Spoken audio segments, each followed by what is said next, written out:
ito rin po nawa ay maisabuhay natin. Ano po, mamuhay sa ating, makita sa ating pamumuhay. Ayan po. So, ang ating pong talata ngayon ay, ang ating pong pamagat ng ating tatalakay ngayong gabi ay ang kapayapaan ng Diyos sa magulong panahon. At ito po ay mababasa natin sa teksto ng Juan chapter 14 verse 27. Ayan po, bago po natin na ipagpatuloy ang ating ang aking ibabahagi ngayon sa inyo, ay tayo po muna tumayo at tayo manalangin. O Diyos, maraming salamat po sa pagdala ni Jesus. Amen. And po tayo po ay po. Ayan po, so ulitin ko po, ang ating pong tatalakayin ngayong gabi ay pinamagatang ang kapayapaan ng Diyos sa magulong panahon. Ayan, doon pa lang po sa talagang pamagat ay talagang sobra pong interesado na tayong malaman na talaga pong kapayapaan ng Diyos sa magulong panahon. So yan po atin po munang basahin sa Juan 14:27. Yan po, at akin pong babasahin. Ang kapayapaan ang iniiwan ko sa inyo.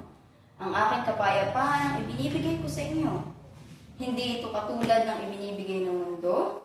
Huwag mabagabag ang inyong puso ni mata. Amen? Tunay pong napakaganda ng ating tatalakayin ngayong araw dahil po napapanahon talaga ito. At ito pong ating teksto na ito ay panahon na kung kailan kinakausap ni Jesus ang kanyang mga alagad. Dahil po nararamdaman na niya talaga na siya ay, yun po, yung kanya talagang purpose kung bakit siya nasa earth. Yun po ay sa pagpapako niya sa krus. At yun po, dito po sa talatang ito, yan po, sinasabi po ito ni Jesus dahil sa talatang ito, sinasabi ni Jesus ang tungkol sa kapayapaan na kanyang iniiwan sa kanyang mga alagad. Alam niya na malapit na siyang umalis at magbabalik sa Ama. Kaya nais niya ipanatag ang kanilang mga loob. So, ang kinakausap po dito ay yung mga alagad ni Jesus. Na kung sa inyo nga po, alam na ni Jesus. Dahil lahat ng mangyayari, alam na niya. Dahil sa karunungan ng Diyos na nasa kanyang sarili. Po, dahil ang Diyos at si Jesus ay isa. So yun po, ang kausap niya dito ay ang kanyang mga alagad at alam niya po na siya ay malapit na umalis sa mundo. Kaya po nais niya na ibahagi sa kanyang mga alagad itong talata na ito upang sila ay maging panatag kahit na siya ay malayo sa kanila. Ayan po. So ito ay isa rin pong bago po tayo magpatuloy. Akin lang din pong gustong ibahagi sa inyo yung karanasan ko. Nung time na wala pa akong Diyos na ipon. Talaga, nung nasa boarding house pa po ako at kasagsagan nag-aaral ako. So, para sa akin, noon, merong parang kulang. Yung pakiramdam kulang. Nag-aaral na ako. Sapat naman yung pangangailangan ko sa araw-araw. Tapos, may maayos naman akong boarding house. Okay naman yung relationship ng family ko. Pero meron kulang dito. May hinahanap ako na kulang. Sabi ko, ano yung kulang? May kulang eh. So yung part na dumating si Tatay Pastor at sobra ako napapasalamat sa Panginoon dahil yung palang kulang na yun ay ang Diyos. Na makilala ko ang Diyos. Yung tunay na kapayapaan mula sa Diyos. Kaya yun po, gustong-gusto ko talaga ibahagi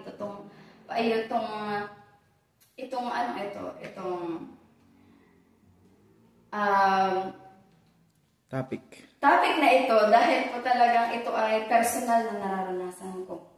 Na saan ba ang tunay na kapayapaan? So, ayan. At sabi din po dito, yung may mga katanungan tayo. Ang una pong katanungan ay, bakit sinabi ito ni Jesus? Pangalawa pong katanungan ay, alin ang dalawang kapayapaan na sinasabi? At ang pangatlo po ay, bakit sinabi niya na huwag tayo mabagabag? And last, bakit puso? Bakit sa puso ang sinasabi niya? So yun po, yung pong 5 katanungan na yun, atin pong madadaanan sa ating mga puntos. So yan po. So yun po muna, yung unang katanungan. Bakit sinabi ito ni Jesus? So nasabi ko rin po nung kaunahan, so ito po ay sinasabi sa kanyang mga alagad, na kung saan, alam na niya na siya ay malapit ng umalis at pumaroon ulit sa Ama. At yan po, ito po'y sinabi ni Jesus upang palakasin ang loob ng kanyang mga alagad bago siya ipako sa krus. Yun po, yun talaga yung purpose ni Jesus kung bakit siya nandito. And alam niya na darating ang panahon ng matinding pagsubok. Dahil ang ating mundo ay alam po naman natin ng fallen world na.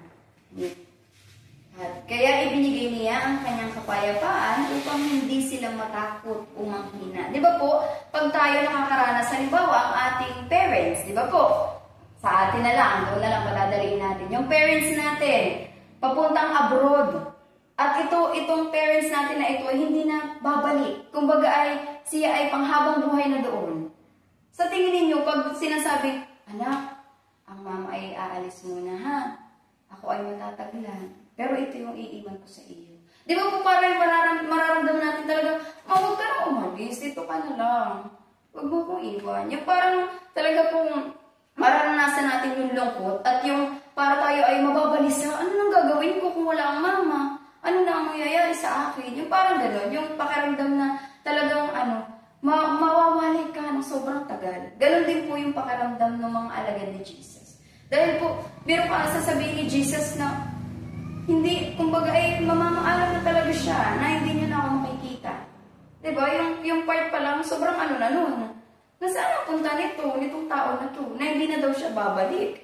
Diba? Babalik siya ay, hindi pa sigurado kung kailan. Diba? Yung part na, daming katanungan sa isip mo. Na bakit aalis ka pa? Pwede naman dito ka na lang. Diba? Yung ganong kaisipan. And yun po yung nararamdaman nung panahon nagpapaalam si Jesus. At sinasabi niya lahat ng bagay na mangyayari. And yan po. So, ang una po nating point sa gabing ito ay walang tunay na kapayapaan maliban kay Jesus. Agree po ba kayo doon? Amen. Amen. Siyempre po pati ako agree. Kaya kung mababasa natin sa John 16:33, maaari niyo po bang basahin? John 16:33. John 16:33, sinasabi ko ito sa inyo upang kayo'y magkaroon ng kapayapaan sa pakikipag-isa sa akin. Magdaranas kayo ng kapigatian sa mundong ito. Utilize mo yung stage. Sa'yo yan. Okay, amen po. Salamat po. So, yan. So, ayon po sa 16:33, sabi po doon, si Jesus lamang ang nagbibigay ng tunay na kapayapaan. Amen? Sa mundong ito, walang permanenteng kapayapaan. At sabi din po, laging may mga problema. Alam naman po natin yan at nararanasan natin personally. At ano pa po, gulo. Hindi yan maiiwasan. Dahil ang mundo natin, lalo na ngayon, ang China. Diba? Nararanasan natin ngayon kung paano talagang gustong kalabanin, talagang gustong udyukin na labanin mo kami. Dahil alam nila na tayo ay hindi kumpleto ng mga, diba? Hindi katulad nila talagang sila ay kumpleto sa lahat ng pandigma. Tayo ay isang lang sa atin ng China ay talagang lubog agad ang Pilipinas. So, gulo, yan. At ano pa po, pagsubok. Ayan. Araw-araw natin itong nararanasan. Pagsubok. At talagang lalo na po pag tayo ay lumalapit sa Panginoon. Talagang ito ay sunod-sunod. Pero kung wala kang pinangahawakan na salita ng Diyos, ay talaga pong talo. Diba? Kaya po lagi natin pagpasalamat na tayo ay laging may baon-baon. Kaya po lagi tayo mag-meditate ng salita ng Diyos. Amen? At yan po. Ito, isa pang halimbawa doon. Sabi po dito, isang bata na natatakot sa bagyo. O, yun na lang ha, padaliin natin. O, isang bata na natatakot sa bagyo. Pero dahil may tiwala siya sa kanyang magulang, syempre hindi siya natatakot. Kasi alam niya nandyan lang ay sa katabi niya at hindi siya iiwan. Diba? Ganon din po ang ating Diyos. Kung may tiwala ka sa Diyos at alam mo na nandyan lang siya sa katabi mo, wala kang dapat ikabalisa. Wala kang dapat ikatakot. Diba? Lalo na kung pinaniniwalaan mo at pinangahawakan mo na ang Diyos makapangyarihan. Ang Diyos ko, ang Ama ko ay makapangyarihan. Kaya niyang gawin lahat ng bagay. Diba? Yan? Hallelujah. Thank you, Jesus. At ano pa po? Ito rin, personal na experience ko. Preparation para sa demo. So talaga, syempre, ang final demo, hindi po to basta pupunta ka lang sa unahan, magtuturo ka lang. Dapat ito talaga ibigay mo yung best mo. Pero, alam mo yun, yung part na, hindi ko kaya yun kung ako lang. Kung wala akong tiwala sa Diyos, hindi sa sarili ko. Kasi, ang sarili ko, pansamantala lang. Diba yung sarili kong karunungan? Pansamantala lang yun. Pero yung karunungan ng Diyos, yung kalakasan ng Diyos, yun ang hindi pansamantala. Amen. Kaya yan po, kung may pinangahawakan ka at mayroong naghahari sa buhay mo na Diyos, wala kang dapat pangamba. Po? Kaya sabi doon, walang tunay na kapayapaan maliban kay Jesus. At kaya din po yung part na yun, talagang ako'y may part na yun. Kung wala tayong Diyos, mababalisa talaga tayo. Lalo na, ngayon po nararanasan ko yung mga klase ko. Ando sila talaga ay sobrang, yung maririnig pa lang nila, 27 ang ating final demo. Talagang sila ay balisang-balisa na. Kasi nga, walang Diyos ay. Wala silang pinangahawakan na anak na pagtagumpayan ko na yan. Walang ganun. Kaya yun lang din po, mga kapatid, ang nakakalungkot. Kung tayo mismo, alam na natin yung karunungan, alam na natin yung katotohanan, na tayo ay nagbubulag-bulagan, na hindi mo lang natin maibahagi sa ating mga kapatid. Na di ba ang burden din yun sa atin, na sila ay nag-aalala, tapos ikaw ay hindi. Bakit hindi mo ibahagi? Bakit hindi ka nag-aalala? Hindi mo ibahagi sa kanila, ano yung pinangahawakan mo? Di ba yun yung kapayapaan na binibigay ng Diyos? Yun dapat yung maibahagi rin natin sa kanila. At yun po nakakalungkot. Nakakalungkot yun. At talaga pong personal na nararanasan ko rin ngayon na yung kumbaga kahit sa simpleng sinasabi ko lang na huwag kayong mabaga, huwag kayong ma-stress. Ando yan ay isang beses lamang. At alam ninyo, gawin nyo lang yung part ninyo. Aralin nyo yung lesson plan, gawin nyo yung IMs ninyo, at bigay niyo yung best ninyo. Hindi nyo na kailangan na gayahin pa yung iba, yung talagang magastos ng magastos. Hindi na ganun ay. Kailangan nyo lang ay Tsaka ay, sinishare ko rin syempre yung experience ko. Kasi napapansin din nila ay, ito ay ipatotoo ko rin. Thank you, Lord. Testimony ko din na nakikita nila, sasabihin nila, Pipi, ano ka na? Parang wala kang parang walang final demo lang. Parang chill na chill ka dyan. Uy, hindi mag-asikaso. Sabi ko, ako nag-aasikaso. May mga gawa na nga ako eh. Maging yung mismong kapatid din natin sa Panginoon. Akala ba ganyan, wala akong ginagawa. Pero alam ko ay, gagawin ko, yun ang sinasabi ng Panginoon, anak, gawin mo yung part. Gawin mo yung part mo at lahat yan na pagtagumpayan ko na. Tapos mo na yan. Yung ganong part. Kaya sabi ko, ano mo iniisip mo, bakit ganyan ka kampante? Sabi ko, syempre may Lord ako. Alam ko yan alam ko yan ay tapos ko na. At yan ay napagtagumpayan ni Jesus. Hindi ako nahihiya kasi totoo naman yun. Sinasabi ko talaga yun. Kahit sa city ko, ako sobrang thankful kay Lord na naibabahagi ko syempre ang kabutihan niya at yung pagmamahal niya sa akin. Yun po, yun yung aking personal na experience. At yun ang natatamasa ko ngayon kung gaano kakampante, kung gaano kakapayapa ang aking puso, ang aking pag-iisip habang gumagawa ng IMs dahil pinangahawakan ko ay. Natapos ko na ito ay pinagtagumpay na ng Panginoong Jesus 2,000 years ago pa. Ang kapayapaan. Yan po. And ayun, so natalakay na natin, So ngayon, balik tayo dun sa question. Ayan, sabi dito, ano daw yun? Alin yung dalawang kapayapaan? So yung kung isang kapayapaan is kapayapaan ng mundo. Yun na nga po yung na-experience ngayon ng aking mga kaklase. Na kung saan, dahil ang kapayapaan nila ay dahil lamang sa, syempre, kailangan kong magawa ito para maging payapa na yung loob ko. Kailangan ko matapos ko na yung IMs ko ngayon para mapayapa na yung aking pagtulog. Hindi. Yan ay hanggat yan ay bukas ay naiisip mo yung may final demo pa rin, ay hindi pa rin kampante. Kahit po yung part na yung tipong, di ba, yung kapayapaan na halimbawa, ayan, sa cellphone. Yan, automatic na talaga, laging sa cellphone. Yung tipong, okay, magsa-cellphone ako ngayon. Ako'y mag-games ngayon para ako'y maging payapa. Pero hindi. Hindi yan ang tunay na kapayapaan. Inipan samantala lamang. Pagkatapos mo na mag-games, Ayan na naman, naaalala ko may problema nga pala ako. Lalo na sa mga tatay. Alak, di ba? Kapayapaan ko mag-inom para mawala ang aking problema. Hindi yun ang tunay na kapayapaan. Kailangan mong maglasing. O kaya maggala. Gagala ako kay magro-road trip hanggang pagro-road trip ay nangasagasaan or na-aksidente. Hindi yun ang tunay na kapayapaan. Naintindihan? Yun ay pansamantala lang. Pag umuwi ka na sa bahay, dito na naman, ito na naman ang problema ko. Ito na naman, ang gulo-gulo na naman. Di ba? Pansamantala lamang, nakapayapaan. At ano pa po? Yun naman, yung pangalawa na. Yung unang kapayapaan ay, ano daw? Kapayapaan ng mundo. At yung pangalawang kapayapaan naman, kapayapaan ni Kristo. Amen? Amen. Kapayapaan ni Kristo. Ano ba ito? Ito ay isang kapayapaang hindi nakasalalay sa kalagayan ng mundo. Never. Hindi sa mundo nakabase. Kung hindi ito yung panghabang buhay. Ito yung hindi mo man nakikita, pero mararanasan mo ito. At ano pa po, sabi dito, ito ay nagmumula sa relasyon natin sa Diyos at sa tiwala natin sa Kanyang pangako. Ayan na, sa relationship.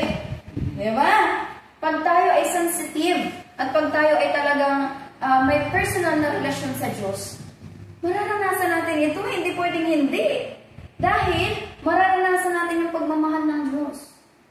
May experience natin yan sa araw-araw nating pamumuhay.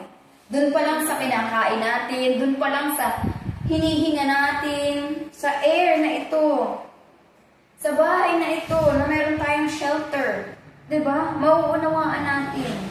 Kung tayo mayroong personal na relasyon sa Diyos, at ano pa? Yung part na yun, yung may mga pagsubok tayo, may mga kailangan pagdaanan sa ating buhay. Diba? Pangahawakan natin na, ito'y tapos na. Ito'y tinapos na ni Jesus. At alam kong ako'y bibigyan niya ng kalakasan at karunungan para dito sa pagsubok na ito. Diba? Yung pag may personal na relasyon tayo ay mangungusap talaga sa atin ng Espiritu ng Diyos. Na anak, nandito lang ako, hindi kita pababayaan. Diba? Nasa verse yun. Hindi kita pababayaan ni, ano daw? Yan, ni Iiwan. Kasi nga, nasa atin ang Diyos. Nasa puso natin siya. Diba? At ano pa po? Yung mga pangako niya. Saan po natin mababasa ang mga pangako niya? Siyempre, sa salita niya. Sa Bible. Diba? Nandun lahat ang mga pangako. Kung tayo araw-araw nagme-meditate, yan po yung way na tayo ay nakikipag-communicate sa ating Panginoon. Ang salita ng Diyos. Dahil ang salita ng Diyos ay ano? Ay buhay. Ang salita ay ang Diyos. Yun na yun. Ganun lang kadali. Ang salita ay ang Diyos. Amen? Ayan po. Hallelujah. Ano po ulit ang kapayapaan ng dalawa? Kapayapaan ng mundo at kapayapaan ni Kristo. Kung kayo po ang tatanungin, alin po sa dalawa ang inyong pipiliin? Kapayapaan ni Kristo. Kapayapaan ni Kristo, syempre. Aba. Ay doon na tayo sa pangwalang hanggang kapayapaan. Amen. Amen. Thank you, Jesus. Ano po? Ang pangalawa nating points. Ayan. Ito pa, isa pa. Atin na ngayon sasagutin yung bakit sinabi niya na huwag tayong mabagabag. So, natalakay na din natin, na kumbagay napahapyaw na. Sabi dito, dahil alam ni Jesus na sa mundo, makakaranas tayo ng pagsubok at kaguluhan. So, yun na ko na kanina, na sabi ko na din, na sa ating mundo, syempre, kaya ito sinasabi ni Jesus dahil alam na nga niya lahat ng mangyayari dito sa mundo. Alam niya na lahat. Kaya tayo binibigyan niya ng babala, paalala, lahat na ibinigay na niya bago siya bumalik sa kanyang kinaroroonan doon sa piling ng Diyos. Dahil alam niyang kailangan natin yun ay. Kaya po tayo ay magbabad sa salita ng Diyos dahil lahat nandoon. Walang iba tayong malalaman kung hindi tayo magbabasa. Hindi lamang po tayo basta nakikinig. Tayo din mismo, tayo ang mag-explore. Yung personal relasyon talaga natin sa Diyos. Mismong tayo yung makadiscover. Tayo yung mag-explore niya. So yan, ano pa po, sabi dito, gayon pa man, yan na, tinitiyak niya na may tunay na kapayapaan sa Kanya.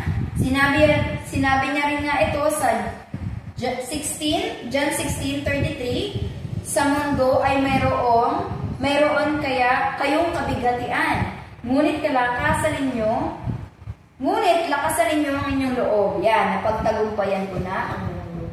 Amen? Kaya yan po yung gustong panghawakan natin ng Panginoon, ha? Napagtagumpayan na niya ang mundo. Amen. Lagi po natin yung itatak sa ating puso. Lagi po natin yung pagbulay-bulayan na lahat ng bagay dito sa mundo na pagsubok man yan o ano pa man yan, pinagtagumpayan na ito ni Jesus. Amen. Tagumpay na ako dito dahil si Jesus ay nananahan sa akin. Amen? Ayan.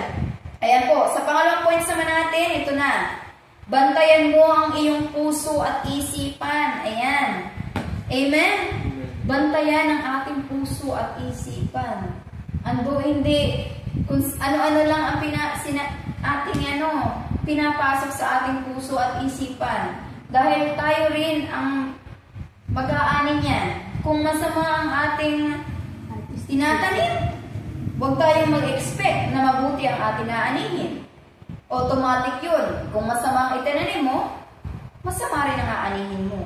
Kaya ang ating pong ipasok sa ating isip at puso, mga positibong bagay, mga sinasabi ng Diyos tungkol sa atin, sa identity natin, sa relationship natin sa Diyos, sa lahat ng pangako ng Diyos sa atin. Amen? Ayan po, sabi dito, sa Kawikaan 4:23, sabi po doon, ingatan mo ang iyong puso ng higit sa lahat, sapagkat dito nagmumula ang mga bukal ng buhay. Amen? Mga bukal ng buhay. Yan po. Kung ano ang kung ano ang pinapayagan natin pumasok sa ating puso at isipan, iyon ang mangyayari sa atin. Iyon na po. Halimbawa, may sakit. Kaya matamaan po, ay talagang ito po yung totoong nangyayari sa atin, bawat isa sa atin. Na kung may sakit po tayo, wala talaga tayong sakit. Tayo ay pinagalingan ng Diyos. Diba? Tayo ay may kalakasan galing sa Diyos. Aba ay sinabi na itong bibig, parang ako ay sasamaan mo. Nabigat ang aking ulo. Ang sakit ang aking katawan. Ay di yan po talaga nagmamanifest. Dahil yun yung pinapasok natin sa isip natin. Masakit ang aking katawan. Masakit nga. Talagang naisip na masakit kaya ang katawan ko. Nabigat nga yung aking pakiramdam. Oo nga, nabigat. Diba? Dahil yun yung pinapasok natin dito. At sasabay na lang po ito. Pag pinapasok na natin dito, sasabay na ito at matatalo na ito. Talo na ang puso natin. Kasi, ang laging sinasabi ng puso, positibo yan. Pwera na lang kung pinapapasok natin ay mga negatibo. Diba? Diyan ang umusap ang Diyos sa atin. Sa ating puso. Dahil nandiyan ang Espiritu ng Diyos. Amen. Diba? Amen? Kaya po sabi, kung ano yung pinapapasok natin sa ating puso at isipan, yun yung nangyayari sa atin. Diba? Ano pa? Sabi dito, yun ang maghahari sa atin. Kung hinahayaan natin pagharian tayo ng takot, ay talagang iyon ang mangyayari. Matatakot ka gabi-gabi. Kailangan mo na may kasama kasi nga natatakot ka. Gabi-gabi yun. Yun kasi ito yung pinapasok mo ay mayroong dudungaw, mayroong shadow ako makikita, mayroong diyang mahabang buhok. Diba yung ganun? Kung ayun yung pinapapasok natin, talagang pwede natin yung automatic na makita. Kasi ngayon yung naiisip natin yun yung pumapasok sa puso natin. At yun yung maghahari sa atin, takot talaga, magtatalokbong na lang para makatulog. Nararanasan ko yun noon, ako walang Kristo. At sinasabi ko po sa inyo, patotoo ko yan. Ako ay manunood ng horror, tapos yung horror na yun, tatandaan ko. And at the same time, matutulog ako. Nandiyan yung mahaba ang buhok. Nandiyan sa aking kalapit. Mamaya ay paano na sa aking katawan. Yung gano'n po baga. Kasi ngayon yung pinasok ko sa aking isip at puso. At yun yung nagmamanifest. Lumalabas ngayon. Nagiging action na natin. Na natatakot ako. O ano pa? Yan, galit. Naku! Yung galit na yan. Ano ba yan? Pag naghari na itong galit na ito, naku, hindi na yan mawari kung ano ang, pag nauna na ang galit, kung ano nang sinasabi. Kahit ano, wala na akong pakialam, basta ako galit sa iyo. Kahit ano sasabihin ko sa iyo, at ako galit sa iyo, wala ka nang pakialam. Hindi mo na naisip na masasaktan yung tao, hindi mo na maisip na baka may maapektuhang iba pa, di ba? Galit. Nako, ito'y napakadelikado. Yan. Kaya huwag natin paghahariin ng galit o takot sa ating mga puso. Ano pa? Yan, pagkabalisa. Ayan na. Pagkabalisa. Ayan na. Ano, baka kasi ako wala na akong budget. Paano kaya sa demo ko? Ano kaya ako makakapasa? Mga taas kaya yung nota ko? Ano kaya? Ito kaya ang IMs ko? Ito kaya ay applicable? Ano kaya ito? Pwede kaya? Lahat na iniisip, kahit alam mo namang hindi siguradong yun yung mangyayari. Nag-overthink sa lahat ng bagay. Nababalisa na. Hindi na alam ang gagawin. Kasi nga, hindi na nasa proper yung pag-iisip mo. Gulong-gulo na, parang ka lang sasabog na. Tama na. Nagkakang iiyak na lang sa sobrang overthinking mo para sa araw ng bukas. So, ayan, memory verse natin. Matthew 6. Ano yun? Pinakanghuli. 34. For tomorrow. Yes. Huwag na natin yung alalahanin dahil yun nga ay lahat ay alam na ng Diyos na mangyayari ay kailangan na natin talaga magtiwala sa Diyos. Diba? Hindi na natin kailangan ano kaya uulamin ko bukas fried chicken kaya? Ano kaya kanin ko kulay brown? Ano ba yan? Bakit kailangan pang Bakit kailangan yung pag-isipan yung para sa araw ng bukas? Ay, napakalino ng sinasabi ng Diyos. Hayaan mo ang bukas ang mabahala sa kanyang sarili. At yan yung may nakalaan na dyan ay. Ang kailangan mo lang gawin, mahagi kang positibo lagi. Panghawakan mo lagi, anak na mahal kita at hindi kita ipapahamak. Bukas ay ikay magiging maayos. Yun lang ang panghawakan mo. Bukas may makakakain ka ng tama. Bukas ay makakapasok ka ng hindi late. Huwag ka nang mag-overthink. Sa isang araw, makakapasa ka sa exam mo. Amen. Basta ginawa mo yung part mo na nag-review ka, sinagutan mo ng maayos, binasa mo ng maayos, papasa ka. Amen. Hani?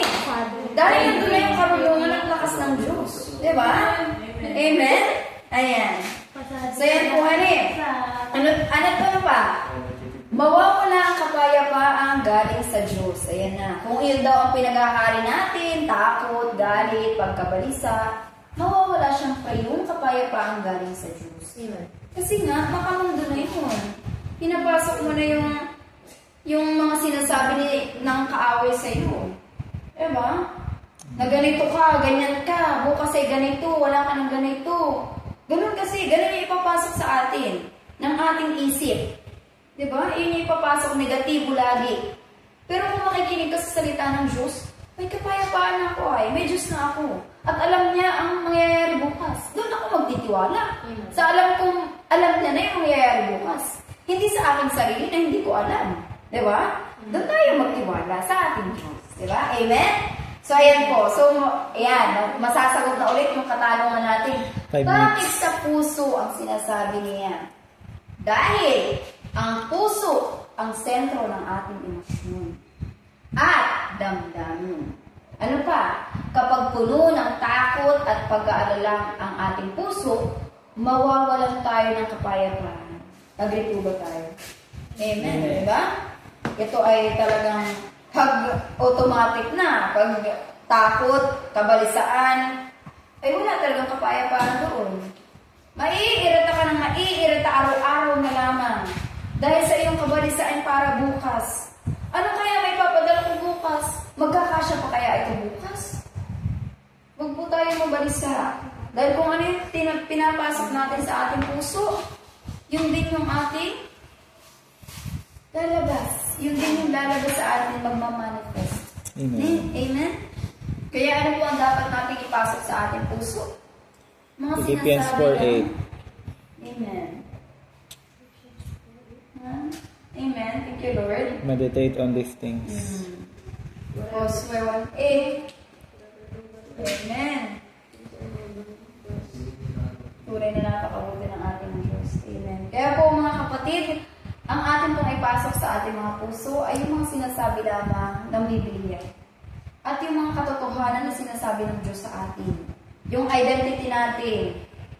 Kaya lagi po tayong magbabad sa salita ng Diyos dahil lahat nandoon. Wala nang may tatago ang Biblia. Lahat ay nandoon. Yan po, honey. So, encouragement din po iyon. Tayo ay magbasa ng Biblia. At ano pa po? So, yan, honey. Ito pa, example doon. Doon sa pangalawang puntos natin. Ito yun, yung sa ibon. Ibon.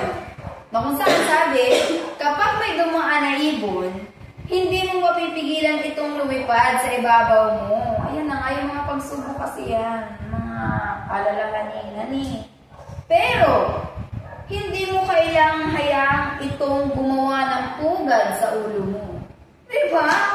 Gumaan ka na! Sige. Ba't ako mababalisay? Alam ko namang ang Diyos ay may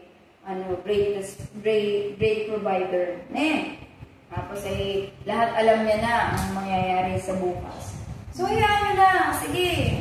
Daan ka lang dyan. Mga problema na yan. Hayaan na lang natin dumaan yung mga yan. Huwag lang natin patambayin.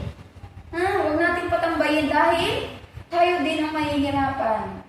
Tayo lang din yung mag-aalala ng sobra-sobra. At tayo lang din yung madedepress. And at the same time, pwede pa natin yung ikasakit. Magkasakit pa tayo sa ginagawa natin na yun. At ano pa po? Ito. Ano pa rin? Yan. Ganon din sa mga negatibong bagay. Hindi natin maiiwasan, yan na nga, ang pagsubok at problema. Hindi natin maiiwasan. Dahil yan ay kaakibat na sa ating pamumuhay. Bilang tayo nga ay, diba, nagkasala. Pero, hindi natin dapat hayaang manatili ito sa ating puso at isipan.